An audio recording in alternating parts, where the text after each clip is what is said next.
想象一下，你是个普通美国打工仔，每天早出晚归，累得像条狗，一年下来也就赚个6万块美元，攒一辈子可能买个小房子，再留点养老钱就算顶天了。可与此同时，华盛顿那帮国会议员年薪不过17万到20万出头，却能在短短几年里摇身一变，住进豪宅，开上私家飞机，身家动不动就几千万、上亿。这画面是不是有点魔幻？你是不是也忍不住想问一句，这钱到底哪来的？是天上掉馅饼，还是有什么见不得光的猫腻？就在大家心里嘀咕、满脑子问号的时候，一个超级大咖跳了出来，亿万富翁、科技怪才埃隆·马斯克。这家伙从不按常理出牌，这次直接把矛头对准了国会的财富黑洞，公开放话要挖出这些西装革履政客们的发家内幕。这事儿听着就像好莱坞大片的前奏，吊足了胃口。马斯克真能撕开这层遮羞布吗？那些点石成金的议员还能淡定多久？我们先从最简单的事实聊起，国会议员的工资到底有多少？在美国，一个普通联邦众议员或参议员年薪是 17.4 万美元。听起来不赖吧？毕竟美国普通人平均年收入才6万多，这17万已经能让他们过上舒舒服服的中产日子。可要是看看国会里那些大佬级人物，工资也没高到哪去。比如前众议院议长南希·佩洛西年薪 22.3 万，参议院大佬米奇·麦康奈尔20万，查克·舒默21万，还有那位爱讲公平正义的伊丽莎白·沃伦，撑死也就 28.5 万。按理说这点钱养家糊口没啥问题，可要靠这个攒下几千万、上亿的身家，普通人想破脑袋也算不明白。可现实偏偏就是这么离谱。看看这些人的净资产，简直能把人吓一跳。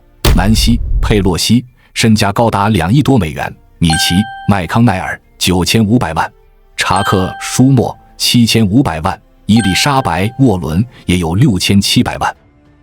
这是什么概念？拿佩洛西举个例子，他在国会混了40年，就算年薪20万全攒下来，不吃不喝也才800万，离2亿差了10万8千里。麦康奈尔呢？干了30多年，工资加起来也就600万，可他的9500万哪来的？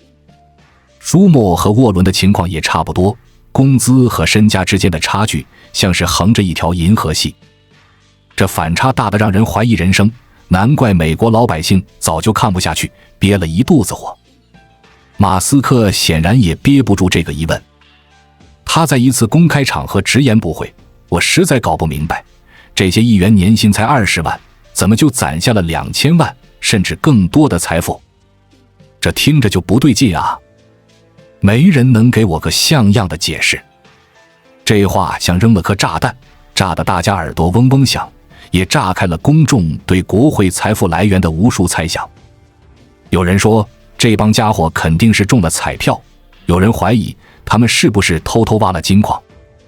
可马斯克不信邪，他不是那种光说不练的主。这位特斯拉和 SpaceX 的老板向来以打破常规出名，从造电动车到发射火箭，再到买下推特改成 X， 他干的事哪件不是惊天动地？这次他把目光瞄准了华盛顿，摆出一副要挖个水落石出的架势。他公开表示，有些事太蹊跷了，我们得弄清楚是怎么回事，而且要阻止这种怪现象继续发生。这话听着简单，可分量不轻。想想看，马斯克手里有什么牌？他有 X 这个超级社交平台，坐拥亿万粉丝，随手发条帖就能刷爆网络。他还有一堆顶尖的数据分析师和技术团队，能把复杂的数字玩得明明白白，更别提他那股不达目的不罢休的倔劲儿。他要是真铁了心查下去，估计能把议员们的财务记录翻个底朝天，从股票交易到房产买卖，再到政策出台的时间线，一点一点拼出真相。这不就是个活生生的全民侦探团吗？他要是真挖出点猛料，丢到 X 上一放大，估计整个美国都会炸锅。马斯克的介入，把这个原本可能只在政治圈小范围讨论的话题，彻底推到了聚光灯下。老百姓对国会的信任早就跌到谷底，民调显示，只有 7% 的美国人觉得国会还算靠谱，这数字低得让人寒心。普通人辛辛苦苦一辈子，可能也就攒个房子，留点退休金，而国会议员却能在几年内暴富，这反差谁看了不窝火？马斯克这时候跳出来，像是猜准了民怨的节奏，准备借势掀起一场大戏。有人调侃他这是要点火烧山，把国会的财富秘密烧个精光，也有人期待他能用数据和逻辑撕开那些政客精心编织的财富童话。面对钱哪来的这个灵魂拷问，议员们通常会甩出几套标准说辞，写书写回忆录，到处演讲赚钱，或者干脆说是投资眼光独到。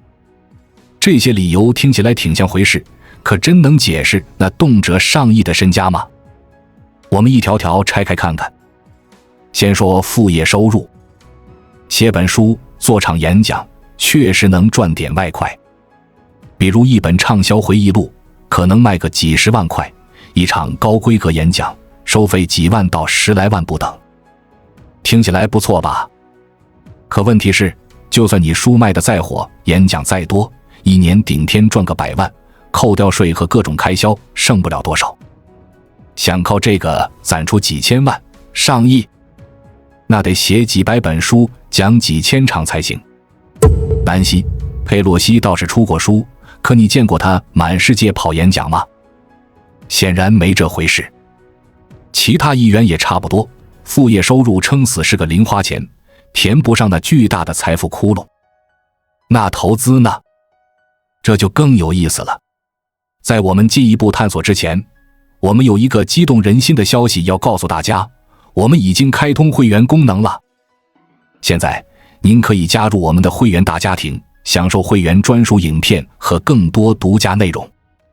别忘了关注才知道，并点击小铃铛，我们将继续揭示更多关于金钱的真相，助你迅速实现财务自由。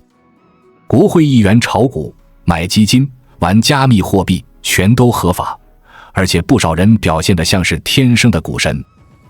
拿南希·佩洛西来说，她和她老公保罗在股市的操作简直神乎其技，买的股票总能赶上大涨，卖的时候又恰好避开暴跌。有人算过，她的投资回报率甚至吊打股神巴菲特。比如她老公买过特斯拉、苹果这些大牛股，时机拿捏的准得像开了天眼。2021年，保罗·佩洛西买了特斯拉的期权，正好赶上电动车政策利好，赚了几百万。2020年，他还投了谷歌和迪士尼，收益率高得离谱。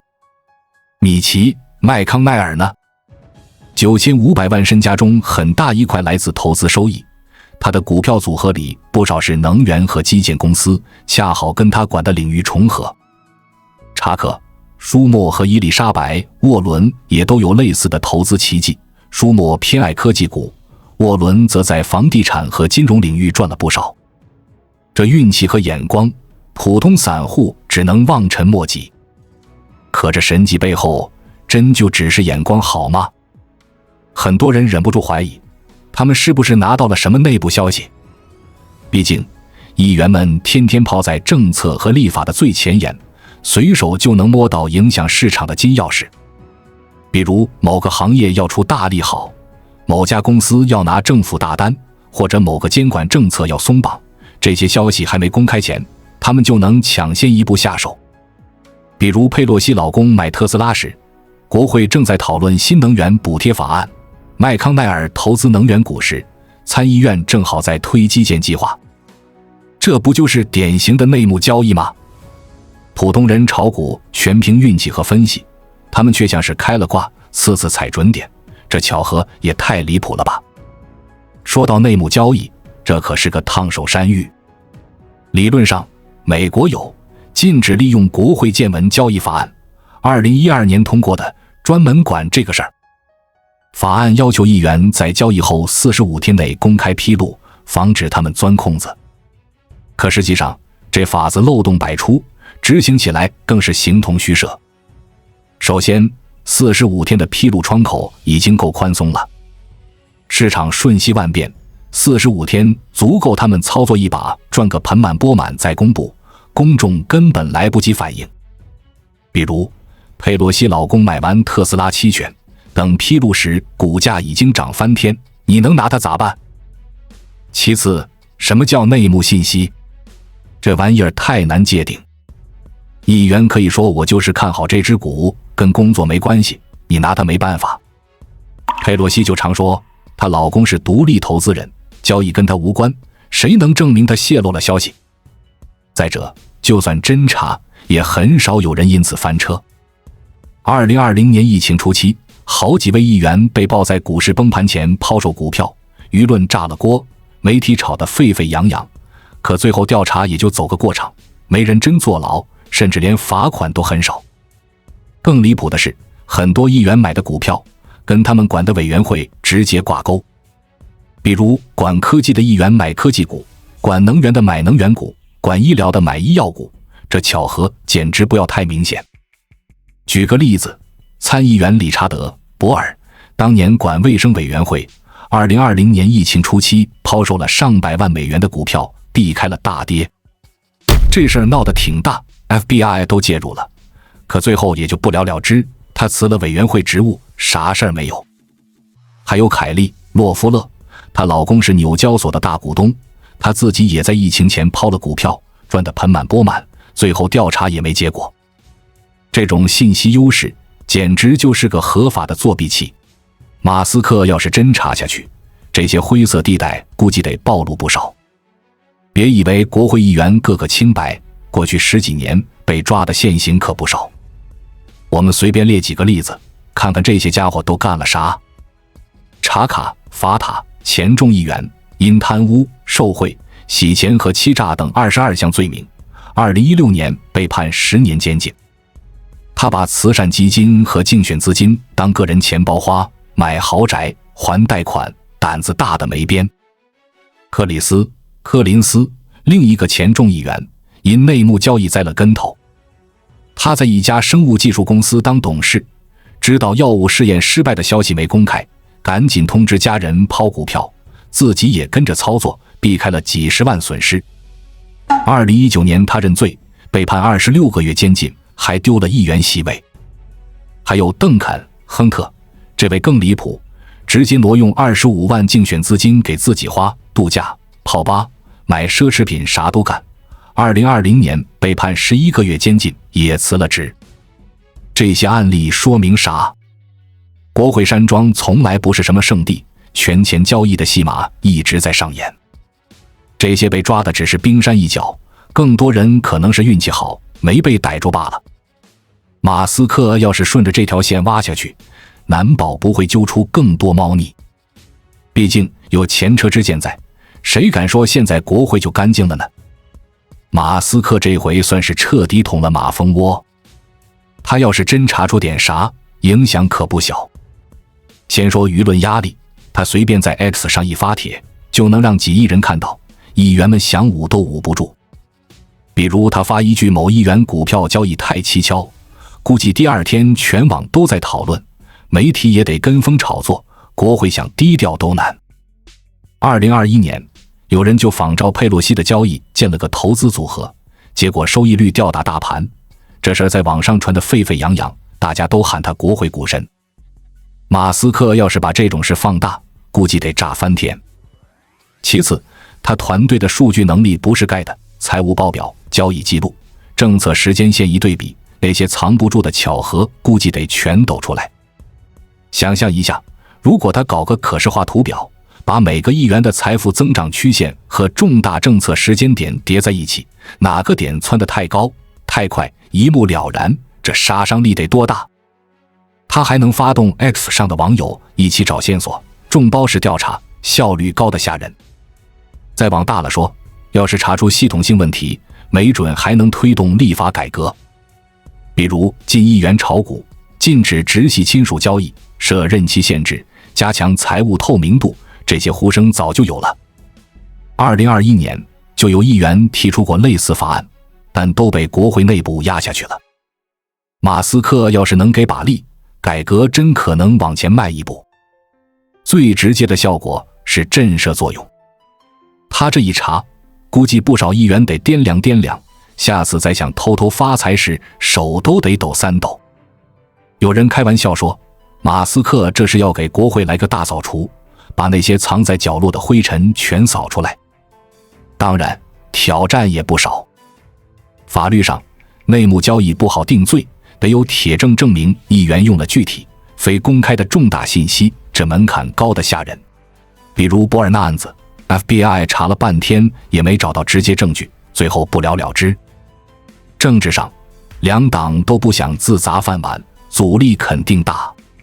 还没正式开查呢，国会里一些人已经开始跳脚了，尤其是民主党那帮人骂声一片，说马斯克这是政治迫害。共和党那边也不乐意，毕竟不少人自己屁股也不干净。数据上，公开信息可能被美化过，漏报、瞒报、模糊处理的情况不少，查起来得费老鼻子劲。可马斯克是谁？他连火箭都能造，火星都敢去，这点困难估计拦不住他。他那股不服输的劲头，估计能把这事儿扛到底。马斯克这次挑战国会的财富黑洞，不是玩票，是动真格的。美国人对政客的不信任早就爆棚，盖洛普民调显示，只有 7% 的人觉得国会值得信赖，这数字低得让人绝望。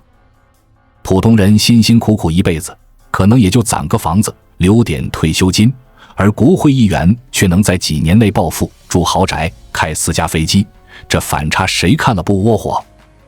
老话说得好，当官发财，这话在美国好像也挺灵。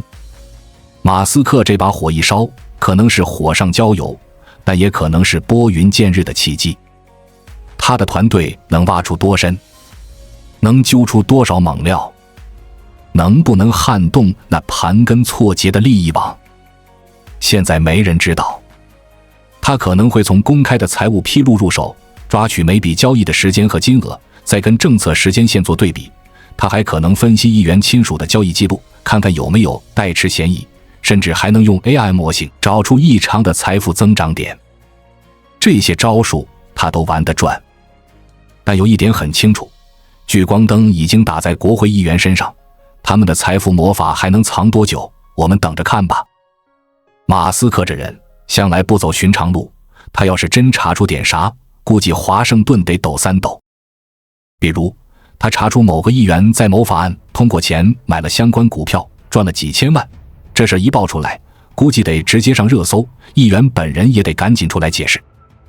可要是查不出啥，他也不会轻易认输，可能会换个角度再挖，毕竟他有的是资源和耐心。无论结果如何，这场由科技大佬挑起的对政治权贵的财富追问已经够劲爆了。他提醒大家，对权力的监督，对透明度的追求，对廉洁政治的呼唤，是任何社会都不能缺的东西。真相到底如何？